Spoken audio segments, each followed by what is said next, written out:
Yo, what's up mga choy? So, karon is ato ang content karon is mag-unbox sa kaning giveaways para sa birthday ni Lucas Pohon. What is this today, ate? Yeah. So, kanindot kaayo. Ayun, so kani kay kids party man ni siya. Among mga giveaways is syempre na yung mga toys. Atong iko na. Uy, gusto ko din ni. Lingabot sila ani. Yun no. Yun no. Yun. So, muna atong giveaways para sa mga bata pohon. Ato sa ibalik. May kuban siya. Ang guro ni. 30. Siga ka niyo. Siga siya oh. Nice kayo giveaways. Ato sulayan tong trompo.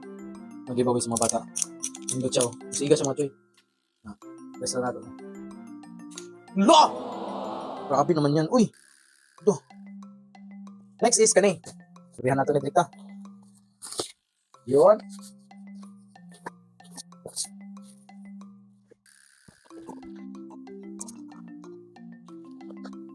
Ano sunod na to. By the way, mag-one day mo mag-unbox mo kung gagamit mo kutsilyo or gunting or any sharp objects. Amping yun mo mga choy. Wow! Di ura. Oh, di ba? Mga baso. Wow! Magamit ko din nila. Dili ra siya nga pagkaon-pagkaon. Nakagod siya eh. Souvenir good, no? Oh, di ba? Oh. Ayun.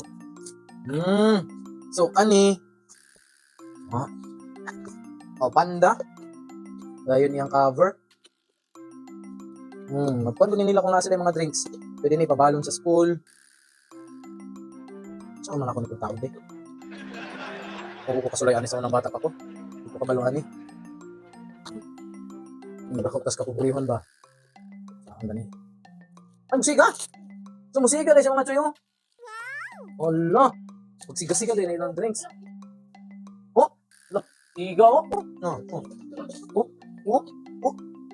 Siga, oh, mga choy, oh. No. So, inanay ang po ng mga choy. Na-appreciate ko, no? Oh. Nice kayo mga giveaways, oh. Diba? Sumura itong mga choy, no, sa karon. Palingot ko, eh. Baling ito tayo mga choy, oh. Muna siya mga giveaways. Appeal ni. Isulod na nato ni Dri ay. No? Isulod na sa baso. Sa baso mga chocolates guys. Napariging ng chocolates. Sige, kulit, sige. Sumura itong mga choy, no? God bless sa topic ng kanan. Toyens!